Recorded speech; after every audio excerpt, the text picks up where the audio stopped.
et bienvenue dans l'émission Paroles de femmes pour une semaine de foi.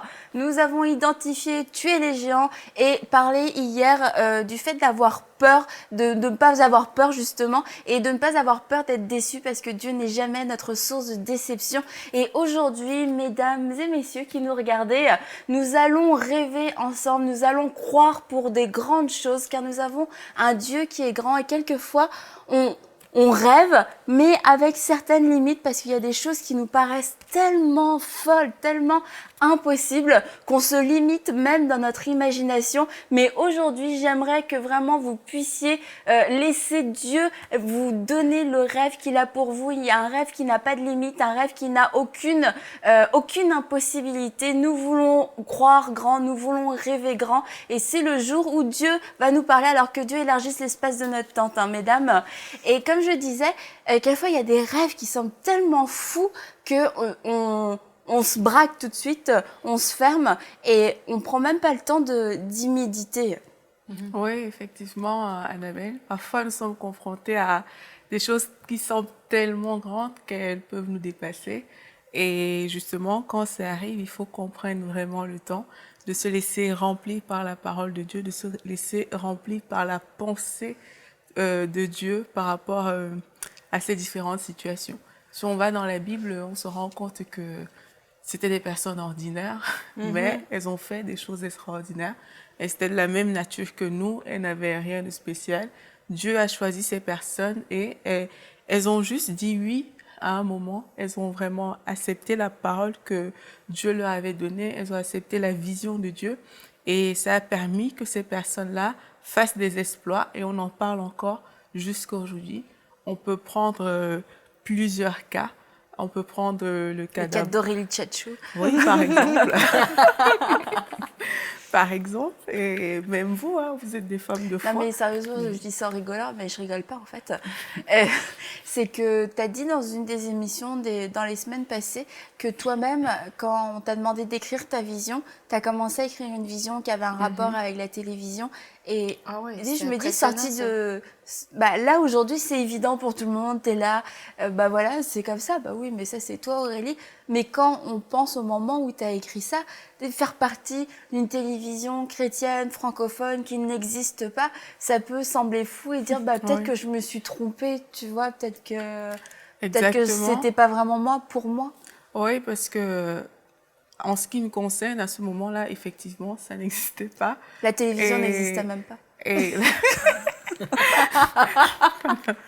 la télévision existait, bien sûr, mais les télévisions chrétiennes, telles que ce qui m'apparaissait par rapport à la vision que j'avais reçue, ça n'existait pas. Et j'en connaissais même pas. Et puis, je savais même pas qu'enseigne-moi devait le faire un jour, quoi. Donc, franchement, j'en savais strictement rien. Mais c'est monté tellement fort dans mon cœur. Et j'avais dit oui. J'avais dit si c'est ça, le désir de Dieu, ben, je sais pas comment ça va se faire. Je sais même pas quel sera le concours de circonstances, mais je crois. Et c'est comme ça, en fait, que quand j'ai vu, j'ai su reconnaître que ça, c'est Dieu. Par rapport à ce point-là, moi, je veux vraiment insister sur le fait que les choses peuvent sembler folles, mais la Bible nous dit justement que la folie de Dieu la folie, la sagesse des hommes est folie pour Dieu et vice-versa.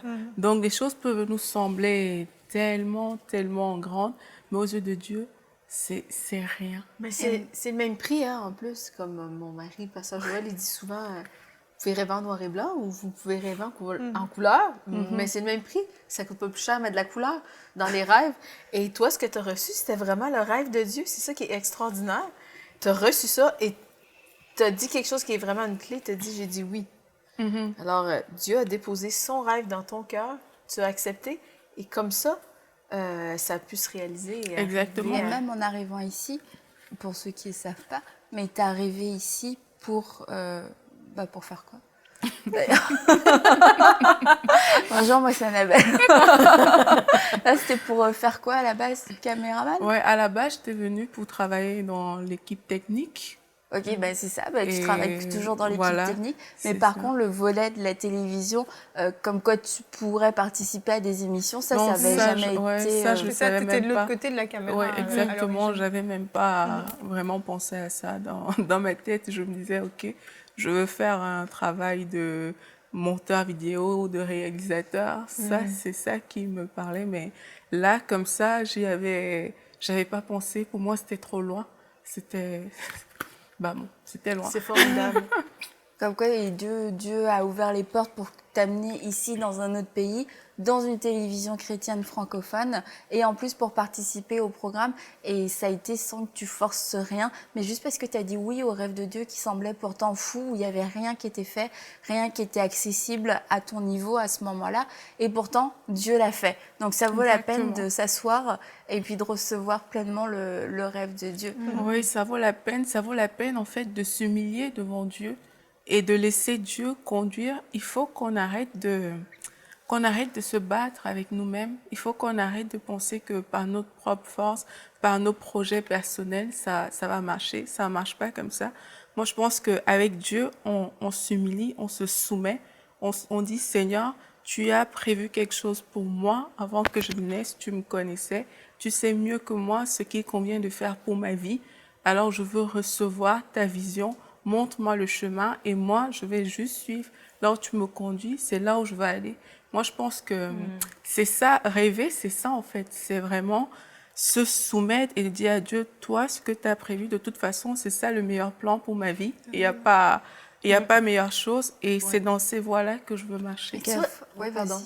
Non, mais tu sais, des fois, il y a des gens qui négocient avec Dieu. Enfin, Dieu dépose des rêves et c'est comme, on dit, oui, mais peut-être que là, c'est peut-être trop gros. Peut-être qu'on pourrait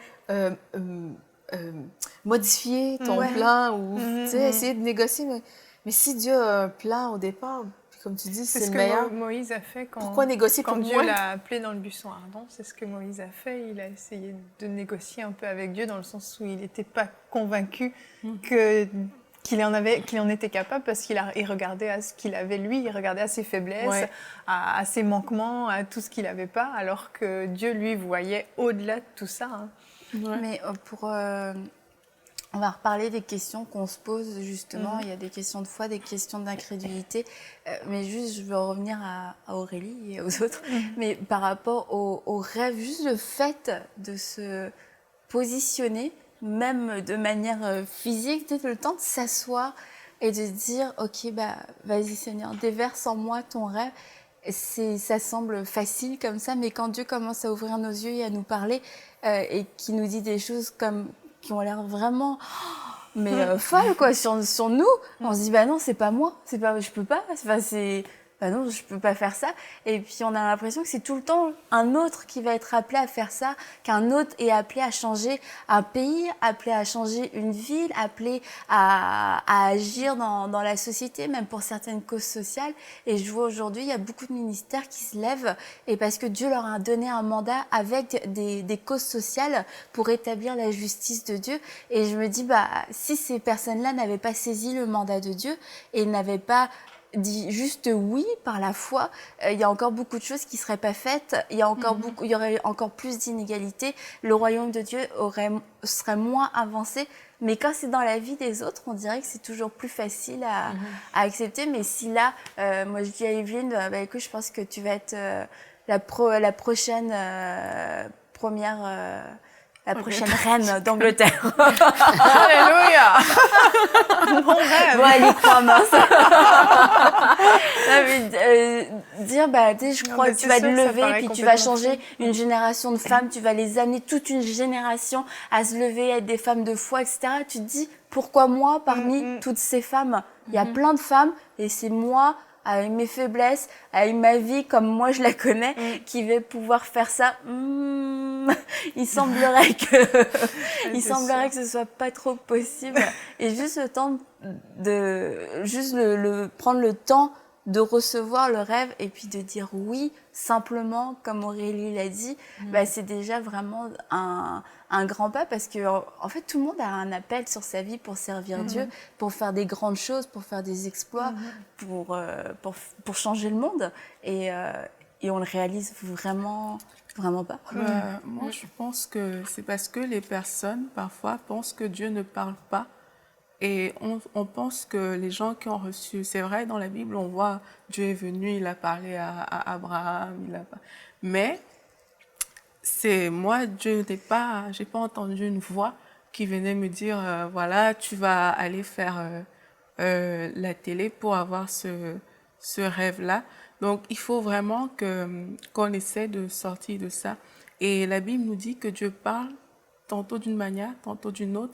Il a vraiment déposé quelque chose sur notre cœur et demander à Dieu de nous le révéler, ce serait vraiment important de nous révéler les rêves qu'on peut déjà avoir discernés ou pas pour pouvoir justement voir grand et éviter les questionnements qui pourraient être soulevés par rapport à tout ça. Ça va venir, ça va monter au-dedans de nous et c'est comme ça qu'on saura les pas qu'on doit prendre, la direction dans laquelle on va aller. La paix de Dieu, en fait, sera notre guide quelque part. Et donc toi, Evelyne, en tant que femme qui va appeler à lever une génération d'autres femmes, quelles questions on peut poser à Dieu? Suis-je capable? Je ne me sens pas capable, en fait. Non, mais c'est vrai qu'on a des questions qui sont souvent incrédules, en fait. C'est je n'ai pas la force de, je n'ai pas la capacité de. Comment vas-tu faire ça avec moi? Regarde comme je suis ci, regarde comme je suis ça. Et puis là, en général, on se dénigre. Comme si Dieu n'était pas au courant, tu vois, Exactement. de qui on est. C'est ça, ouais, c'est un peu ça. Et on a tendance à voir en plus que le négatif qu'on a en nous, alors qu'il y a aussi du positif. Mais surtout, il y a les questions surtout de l'autre côté qu'on peut se demander, les questions de foi. Et là, on peut justement se voir comme Dieu nous voit. Et Dieu voit pas juste nos manquements et nos faiblesses, même s'il les connaît, comme tu dis, mais il voit surtout ce qu'il peut faire avec nous et ce qu'il peut déposer en nous. Et à quel point, en fait, il peut se servir de nos faiblesses pour les tourner pour sa gloire. Et je pense qu'on peut le voir, il y a plein, comme tu disais, il y a plein d'exemples dans la Bible de personnes qui, au final, étaient plutôt personnes dans la vie, quoi. C'était des gens assez insignifiants, qui étaient plutôt du genre à se cacher quand il y avait quelque chose ou à fuir. Et puis c'est Dieu qui a appelé ces personnes-là. Et puis on peut voir dans la Bible que Dieu a dit à Josué de se fortifier, de prendre courage parce qu'il était avec lui, parce qu'il ne l'abandonnera pas et que tout ce qu'il va faire, ce sera pour la gloire de Dieu, mais à condition que Moïse suive ses préceptes et ne s'en éloigne pas, que Josué, suive ses préceptes et ne s'en éloigne pas. Donc, on voit que Josué se sentait pas forcément capable et il avait peur, il doutait, mais Dieu lui dit « Je suis avec toi, ne crains pas car je suis avec toi ». Et dans Philippiens 4,13, on peut voir aussi que Dieu dit « Je puis tout, je puis tout par celui qui me fortifie ». Et ça, c'est des choses qu'on peut se dire aussi quand on se sent incapable, quand on se sent faible, quand on se sent rien. On peut se saisir de cette parole et dire « Je puis tout par celui qui me fortifie ». Donc même si on est faible, même si on se sent inférieur, on peut tout accomplir parce que c'est Dieu qui nous fortifie, c'est Dieu qui nous donne la capacité. Tu vois, ça laisse tout le monde...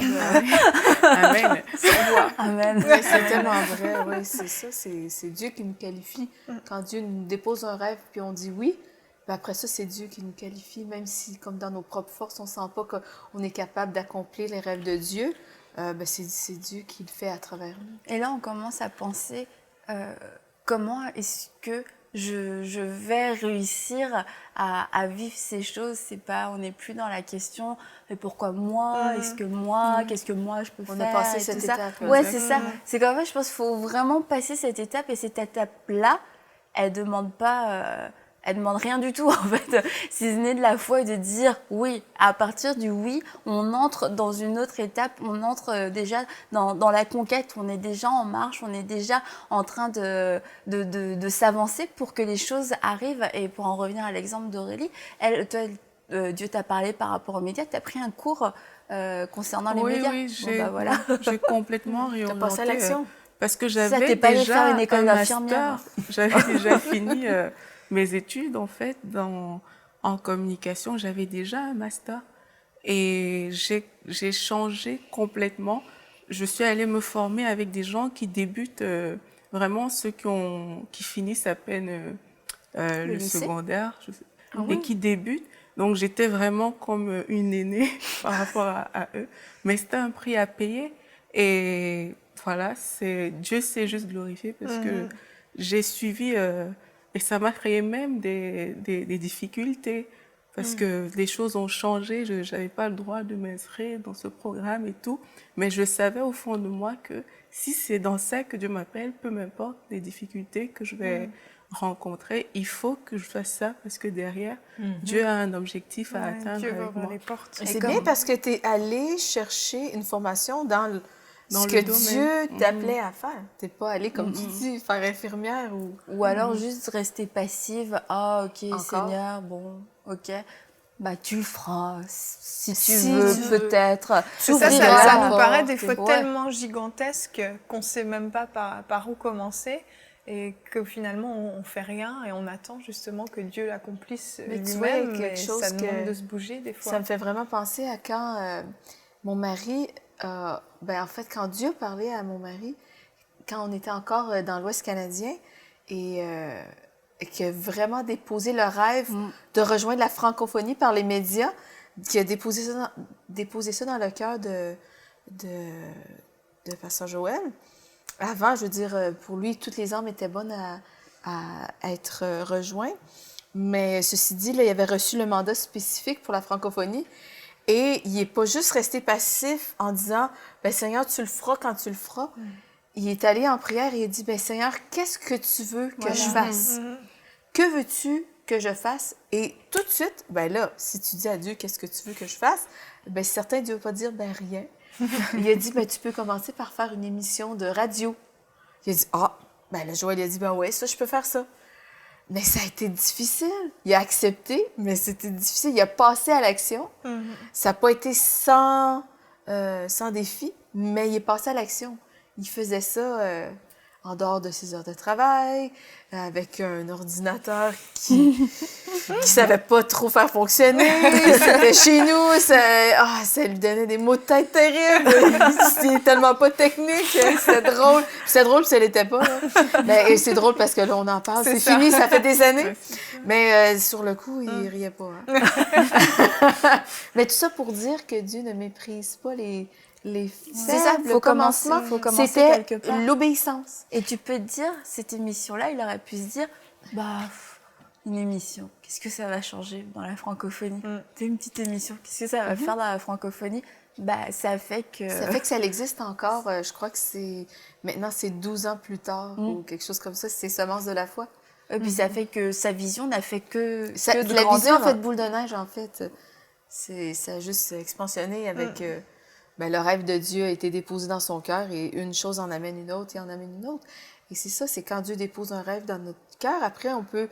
et que, comme tu dis, on est passé l'étape, pourquoi moi, là, là, là. On peut commencer à prophétiser. C'est ça. Prophétiser sur sa propre vie. Et qu'est-ce que ça veut dire? Mais je peux pas prophétiser sur ma propre vie. Oui, on peut le faire. On peut déclarer les rêves de Dieu qui sont manifestés dans notre vie. Dans la Bible, ça dit « Mon peuple périt faute de connaissance », mais aussi il y a ce mot-là qui représente vision. Si on n'a pas de vision, eh bien, on fait rien. C'est comme si on meurt spirituellement. Puis si on meurt spirituellement aussi, ben, ça fait qu'on n'accomplit rien dans notre vie. Et sans vision, on peut partir aussi dans la mauvaise direction. Ben, sans vision, on peut aller à gauche, à droite. On se laisse un petit peu mener, justement. Et on peut se laisser selon guider les par les opportunités. circonstances.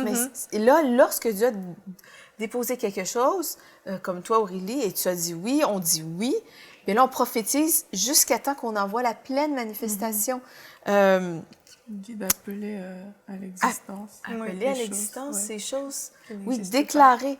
Et là, je prends des paroles de foi, je prends des versets qui coïncident avec, qui vont avec ma situation. Mais ça demande de la hardiesse de déclarer parce que on continue avec l'exemple de ton mari. Dieu lui dit, ok, tu vas rejoindre la francophonie. Tu te dis, bah, la francophonie, c'est grand, puis il y a vaste. déjà beaucoup de ministères dans la francophonie. Et de te retrouver en train de dire, je rejoins la francophonie, je fais une différence dans la francophonie, tu me oins pour un message puissant pour la francophonie, ça peut même sembler orgueilleux. Mais c'est ça qui arrive, c'est que souvent, quand Dieu nous dépose un rêve et qu'on ose y croire et ensuite qu'on ose en parler, souvent on peut avoir peur du regard des gens qui vont dire, ben je trouve que c'est prétentieux de dire, ben Dieu m'a dit, Dieu m'a donné tel ou tel mandat.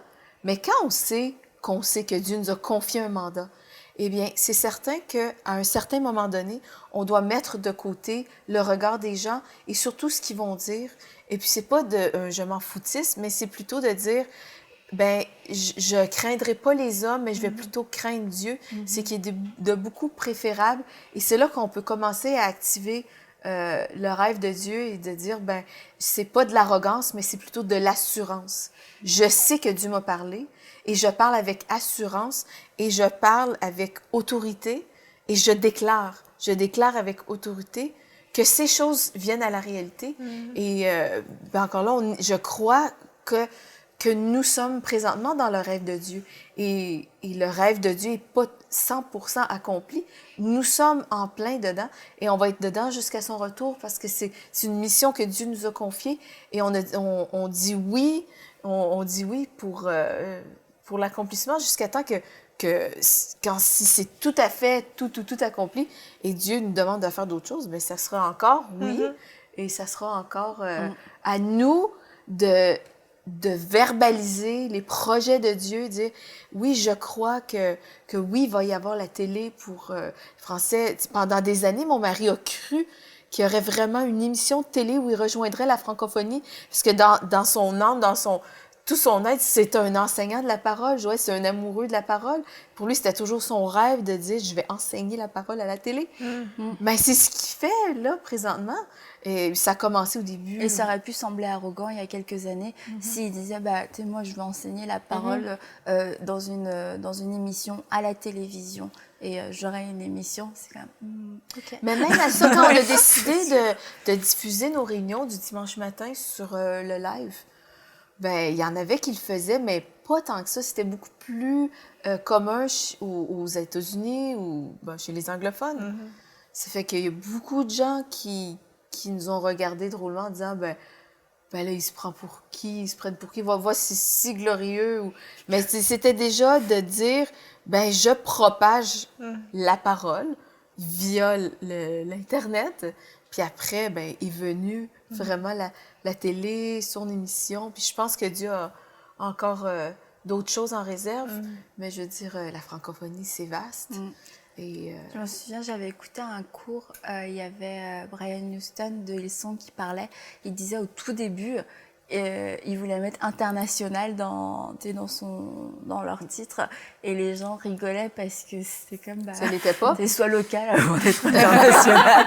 Ça semblait vraiment ridicule à l'époque et il disait c'est parce qu'il avait la vision, il savait ce à quoi Dieu l'appelait et que c'était une vision qui était internationale et que les gens rigolaient parce que ça n'avait rien à voir avec ce qu'ils vivaient à ce moment-là. Mais il y a un début à tout et puis cet homme-là il a cru, il croit encore et c'est clair que Hillsong, c'est une église, c'est aussi de la musique qui a rejoint le monde entier.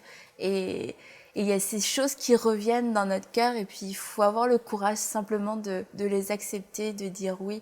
Je m'en souviens, une fois, on était allé visiter un truc à Paris et puis on parlait de que ça pourrait être un grand centre, etc. Et puis ça semblait fou. Et en fait... Après, on est rentré et sans que j'ai cherché quoi que ce soit, tu sais, je me voyais en train de prêcher, mais c'était tellement pas ni mon but, ni ce que je faisais à ce moment-là. Et je passais... bref, c'était pas ma vie à ce moment-là. C'était pas la désir dans ton cœur, vraiment pas. Ça l'était pas. Et puis, vu de l'extérieur, tu pouvais pas déceler ça non plus.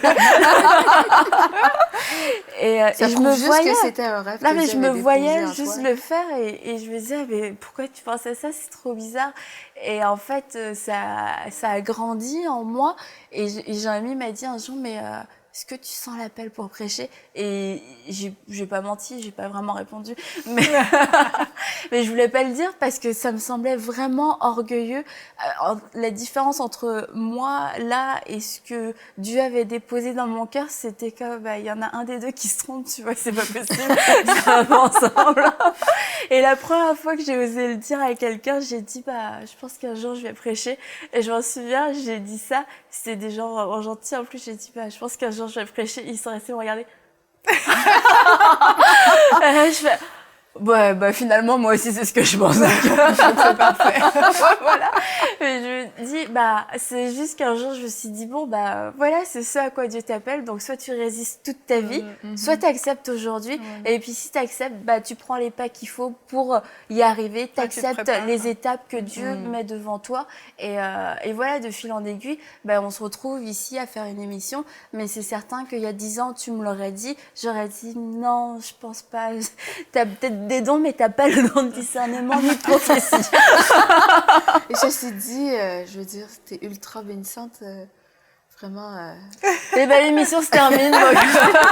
je suis contente qu'elle ait été acceptée, Annabelle. C'est pour dire qu'il n'y a aucun rêve qui est trop fou. Voilà, nous, on est en train de vivre certaines promesses, mais vous nous avez pas forcément connus il y a 10 ans non plus. Vous savez pas ce qu'on faisait, comment on était. Et il y a peut-être des rêves que Dieu a mis dans votre cœur, peut-être de faire partie aussi d'une émission, de participer dans les médias, de changer votre pays. Il y a des gens, vous êtes appelés à jouer un rôle capital dans votre pays, un rôle déterminant dans votre pays. Et ça peut sembler fou de le dire parce que vous êtes jeune, parce que vous avez l'air incompétent. Et pourtant, vous savez que Dieu vous appelle à changer votre pays, à avoir un rôle déterminant et d'être une voix dans votre pays. N'ayez pas peur de le croire, n'ayez pas peur de le proclamer, de le déclarer dans votre vie. Et peut-être que c'est pas la meilleure chose d'aller le dire à tout le monde, en effet, parce que tout le monde ne le sait pas, tout le monde ne le comprend pas. Et ça peut, oui, quelquefois sembler un petit peu bizarre. Il y a des choses qu'on doit savoir garder, mais on doit prier, on doit le déclarer. Et quand Dieu a parlé à Abraham, honnêtement, il lui a donné une promesse qui fait quasiment peur. Tu sais, si je vais te donner une postérité, t'es plus grande que les étoiles, plus grande que le sable. C'est comme tu lèves la tête, tu baisses la tête, c'est c'est incalculable. Oui, c'est complètement fou.